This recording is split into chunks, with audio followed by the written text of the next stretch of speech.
Good afternoon. We're going to start in 60 seconds. How's that for a warning? So if you can find a seat, that would be great. Thank you.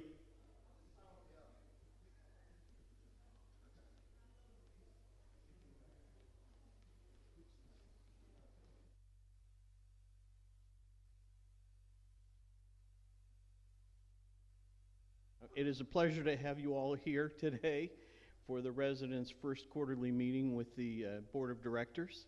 My name is Gary Wright. I know many of you, but I'm the new chairman of the board, and it is a privilege to be in this position.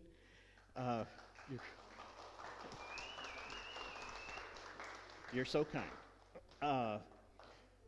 For those who don't know me, I was legal counsel to John Knox Village for 27 years, then been on the board of directors for 2 years and on the foundation board for a year, so they figured I should do something else. We have with us some really good board members here. Bill O'Connor, he's our longest standing member on the board and previous chairman. Greg Lafice is our secretary and treasurer. Dennis Stark, our prior chairman of the board, and Paula Kelton, who brings with her a lot of healthcare information and assistance to us. Thank you guys for being here today. Well, Joe, thank you, and I'll turn the meeting over to you. Good afternoon. All right. I was told to be short because Cynthia's presentation is about 75 minutes. Of course, I'm kidding. I'm kidding. All right. Good afternoon. Today, it's my great honor to recognize and celebrate some truly remarkable individuals, our teammates who are marking significant work anniversaries at John Knox Village of Central Florida this year. In a field like ours, where compassion, consistency, and commitment are paramount, reaching milestones such as 5, 10, 15, and even 20 years of service is a significant achievement. It speaks volumes about their character, their heart, and their dedication, not just to work, but to the people that they serve every day. To those celebrating 5 years, thank you for choosing us, for bringing us your energy and your fresh ideas, for making real differences in such a short time. You are now part of the fabric of John Knox Village. For those reaching 10 years, a decade of service has been a gift to this organization. You've helped shape our culture and carry our mission forward in meaningful ways. To our 15-year honorees, your loyalty and leadership inspire us.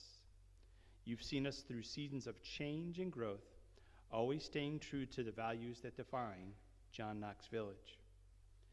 And those who have been with us for 20 years, you are the heart of this place. Your legacy is written in the lives that you've touched, the team members you've mentored, and the high standards you've upheld.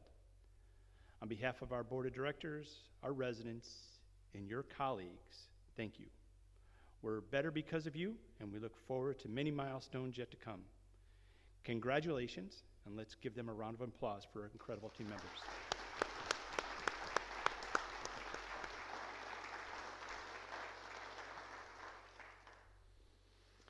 Elvira Wolford, Director of Human Resources, will introduce the team members. Okay, celebrating 5 years of service.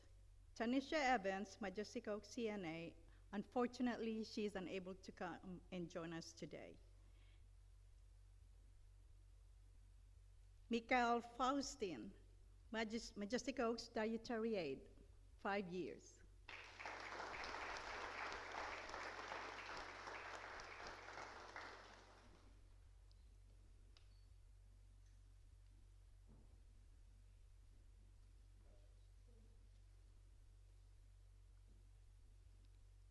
Nancy Fachenko, Laundry Aid, 5 years.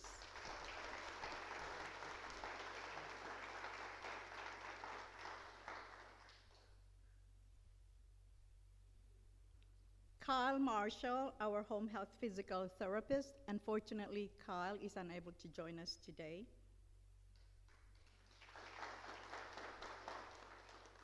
Rigoberto Perales, Majestic Oaks LPN, 5 years of service, also unable to come in and join us today.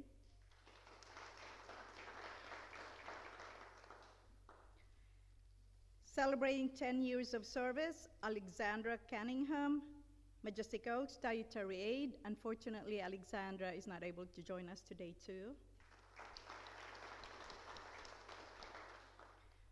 Jorge Deschamps, housekeeping floor tech, 10 years of service.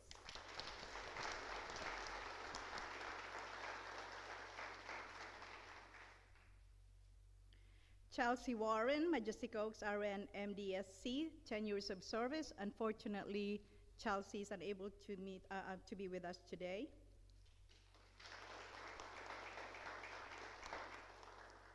Victor Lovitos, dining services dishwashers, 15 years of service.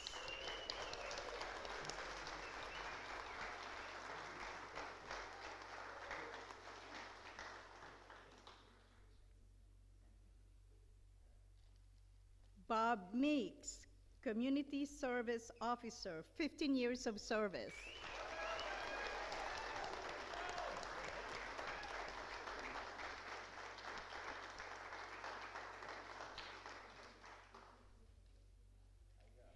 Mary Sparks, Majestic Oaks Central Supply Medical Records, 15 years of service.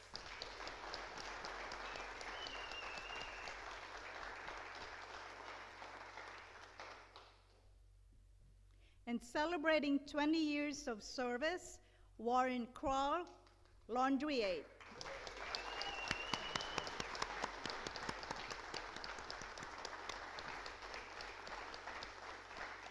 Thank you so much.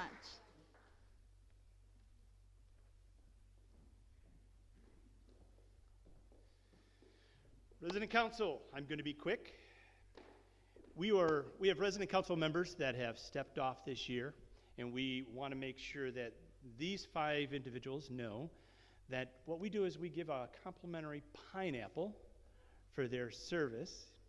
So make sure that you don't have to see Vicki. Vicki says she will have your pineapples delivered to your address. I know, that's what I said. So Tabor Cornett, president. Barbara Brown was secretary. Rick Larkin, he was communications. Jerry Yaris was facilities. And Bill Sharp was on the food committee. So we want to thank them for their service. You know, as we found out, residents give so generously of their time and give a significant amount of time when they serve on the resident council.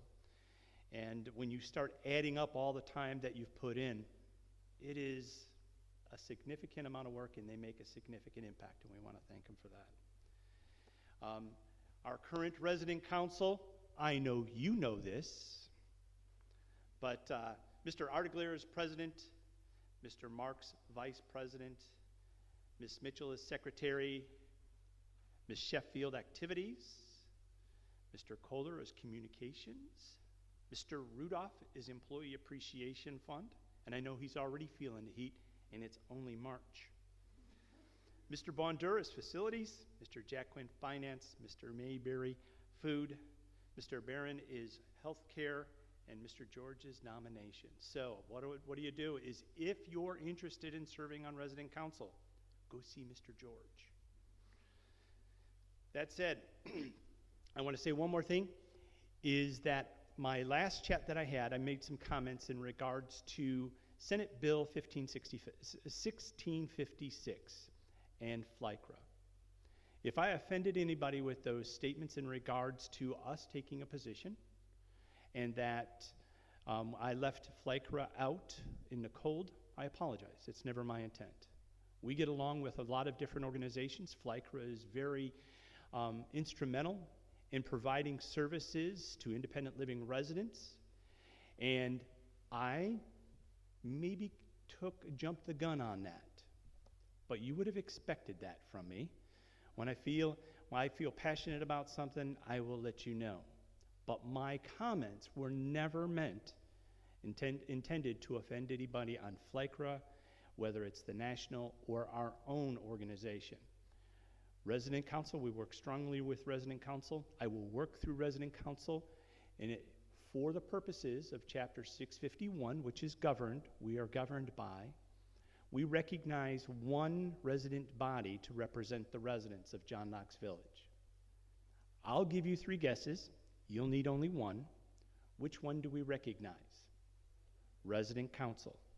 So please, if you have issues, concerns, problems, complaints, criticisms, please feel free to reach out to Resident Council and chat with them. We are more than happy. We have a great relationship with Resident Council. We have had for the 10 years that I have been here, and I would expect that to continue. So please, if I offended anybody with my comments in regards to FLYCRA, that wasn't my intent, and please accept my apology. Now, for more important things, your 2024 financial audit. All right, everybody got toothpicks? Put them in your eyes. Cynthia Pohl, who is the Chief Financial Officer for John Knox, and you've been here 3 years? 3 years now. She does a phenomenal job. We're thrilled to have Cynthia as our CFO. She will go through the nitty-gritty for you. Cynthia.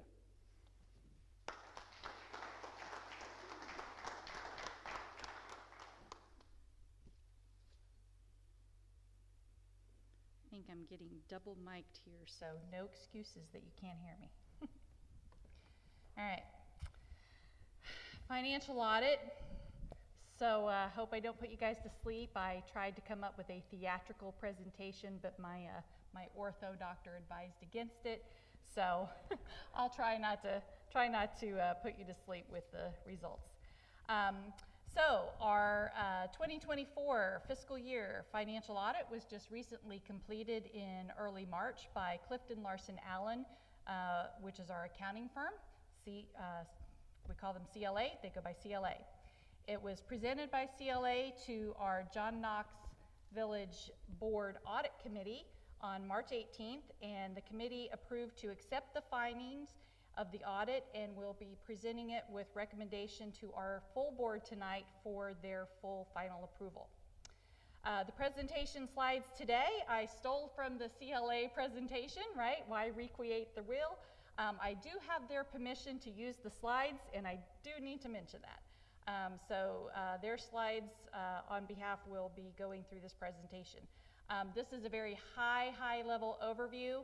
The full audit report is close to 50 pages, and I didn't do 50 slides or 75 slides. I even cut out 4 slides last night. So we'll try to get through this quickly. However, the full audit report will be presented to the Resident Finance Committee, actually coming up next week on Wednesday, April 2nd, and then after that we will make the full audit report available in the library for residents to review at their leisure. So due to our timing today also, we will not have time for Q&A, so if you do have any questions or concerns, my first directional advice would be to reach out to Mr. Dick Jockwin, the chairman of the Resident Finance Committee, and then he can filter those through the committee and make sure that we address any questions. All right, so the scope of the audit by CLA really focuses in 3 areas. We have the report on the village financial statements, their internal control letter, and their required governance communications. The report on the financial statements is their official opinion on whether a company's financial statements are accurate, complete, and in compliance with the generally accepted accounting principles, otherwise known as GAAP. Their objectives are to obtain reasonable assurance about whether the financial statements as a whole are free from material misstatements, whether due to fraud or error, and to issue an auditor's report that includes their opinion.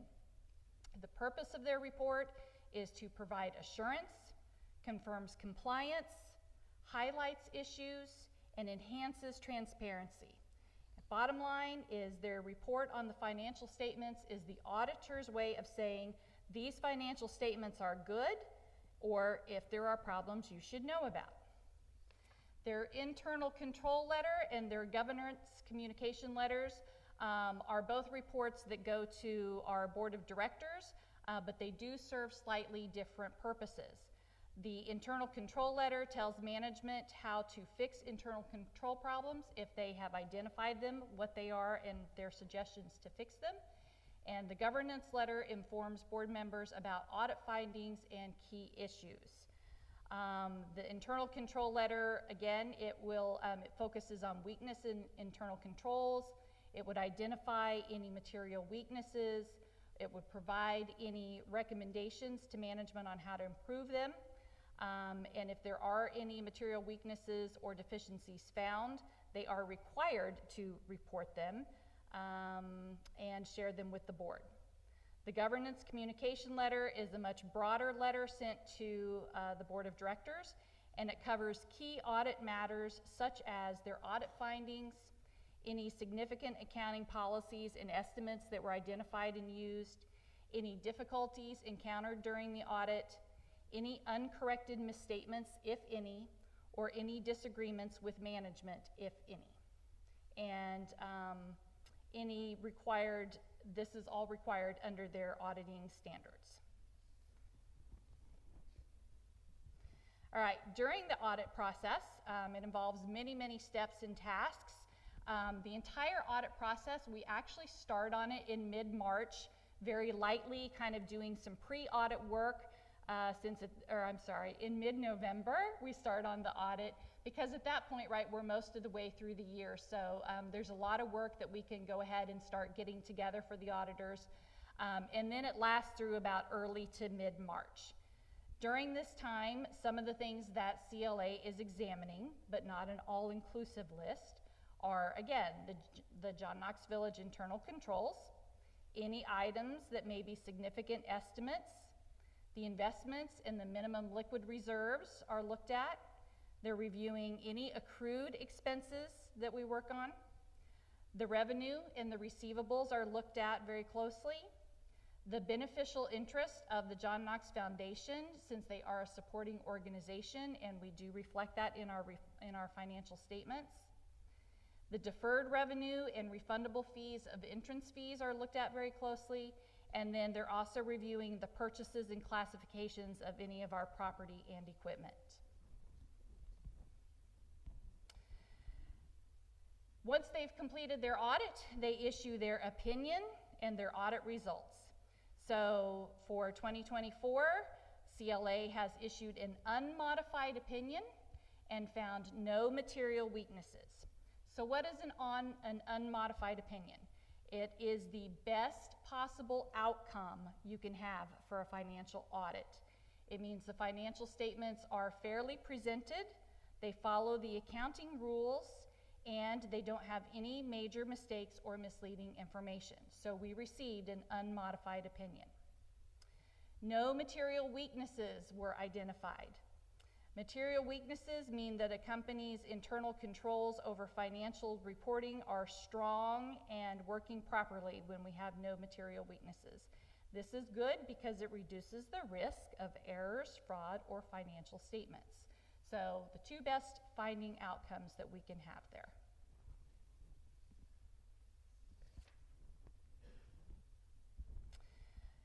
During their audit process, some of their responsibilities under their professional services, again, they have determined that there are no corrected or uncorrected misstatements of the financial reports. However, as they put their audit presentation together, they do make reclassifications or groupings of the various categories of revenues, expenses, assets, or liabilities to fit the GAAP auditing standard.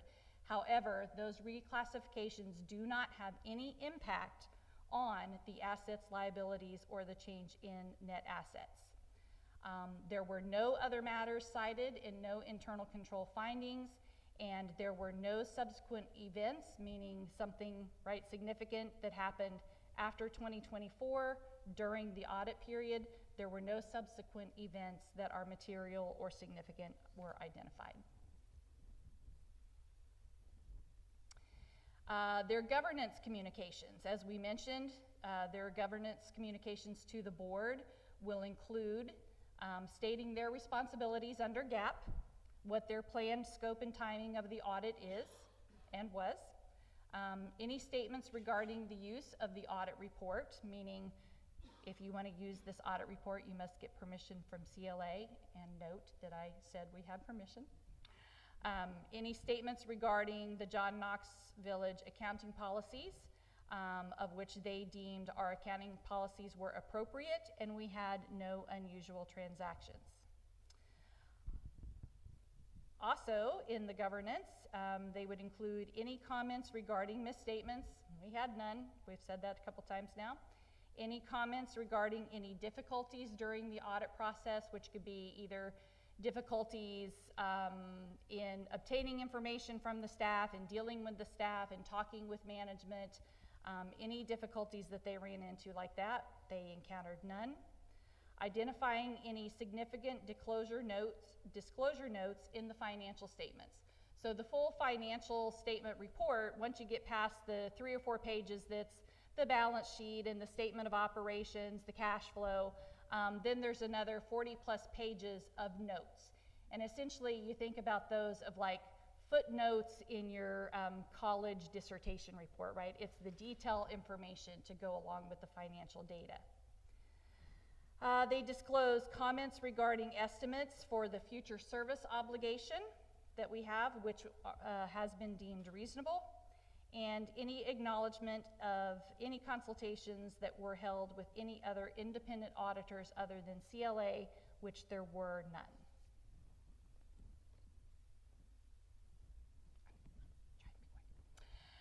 The following slides are getting into the meat of our financial reports.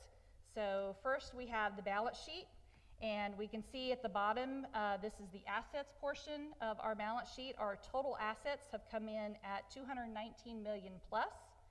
At the top we have the category items that make up the total current assets. Current assets are those assets that you could reasonably expect to turn into cash over a year period. So our total current assets came in at $21 million. We have our assets limited to use. This is our minimum liquid reserve, minimum liability reserve that we are required to keep by the OIR. So that is a little over $11 million.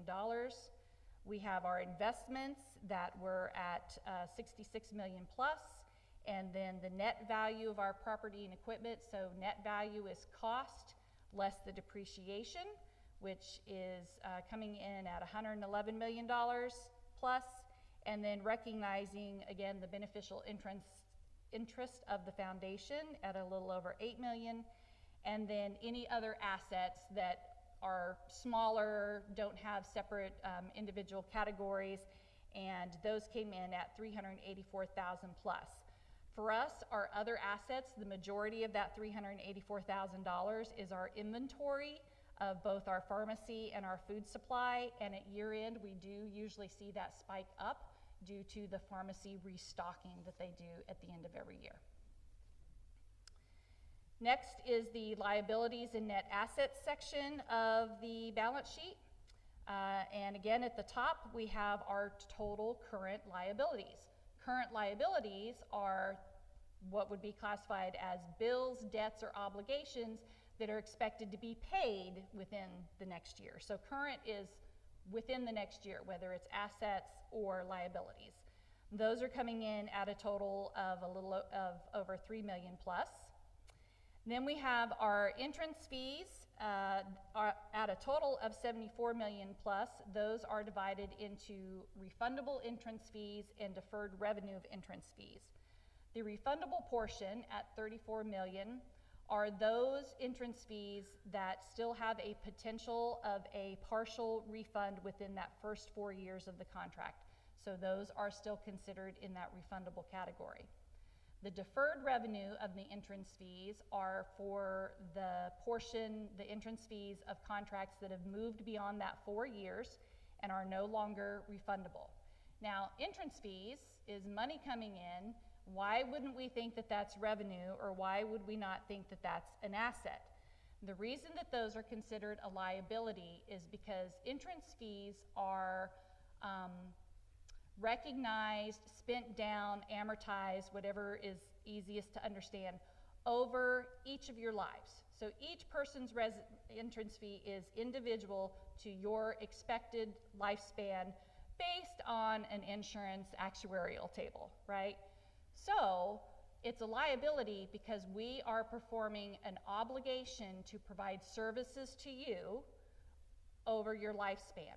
So that is why those are still classified as a liability. That gets into our net assets at 141 million plus. Net assets are the portion that is left over after you have your assets minus your liabilities, and you hope that that's a nice, healthy, positive number, which ours is.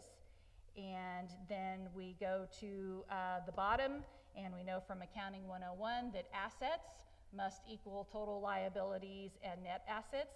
So that arrives back at our 219 million number here that we saw under our assets section as well.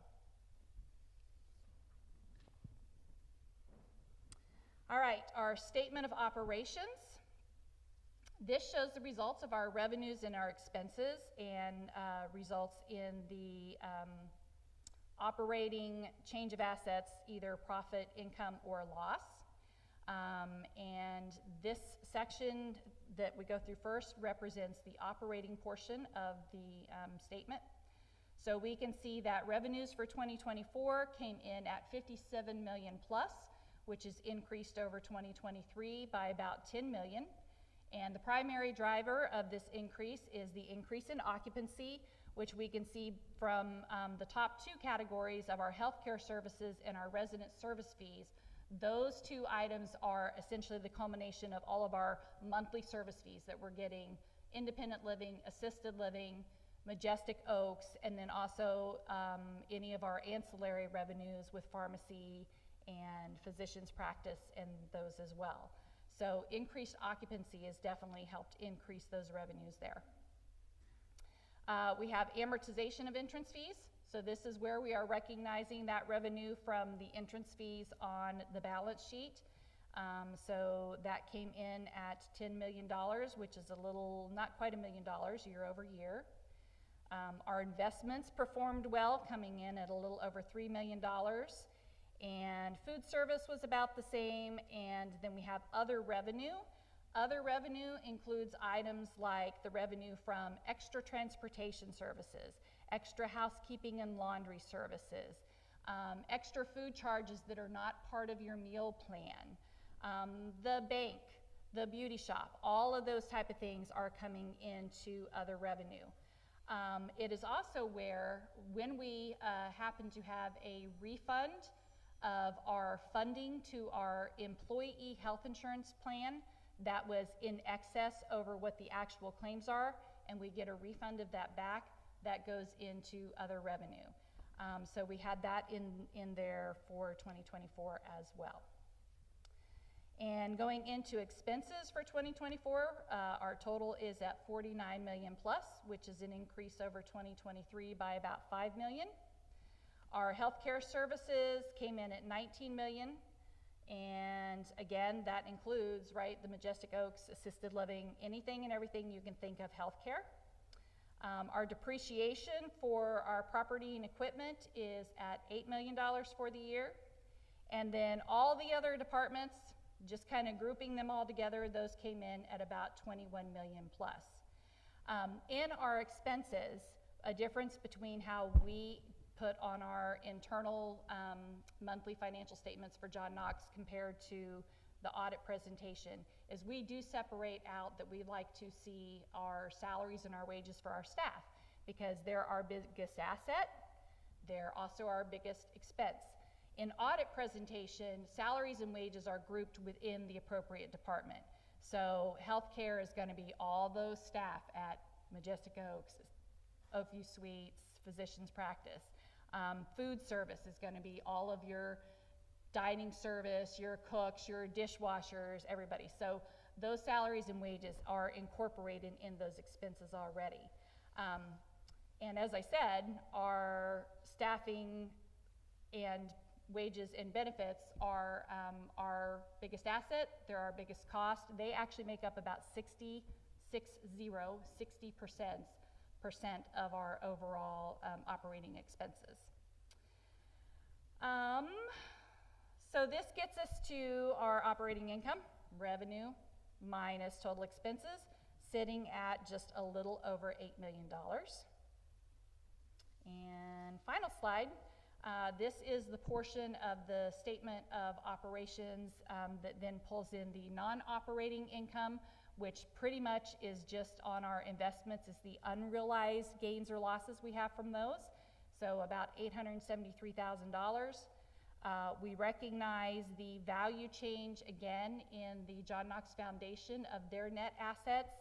That is broken out in between donor restricted and donor unrestricted portions. And that takes us to our overall change in net assets of $9.4 million for the year. And if we take 2023's ending, which is 2024's beginning, which is 131 million, and you add that 9, we get to net assets of $141 million, which ties out back here to our balance sheet of total net assets of $141 million. So that is the quick high-level overversion. Thank you very much, and I hope I didn't put you to sleep too much.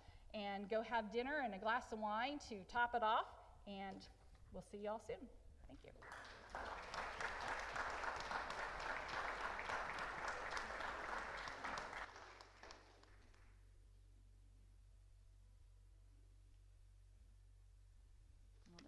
Have a great day.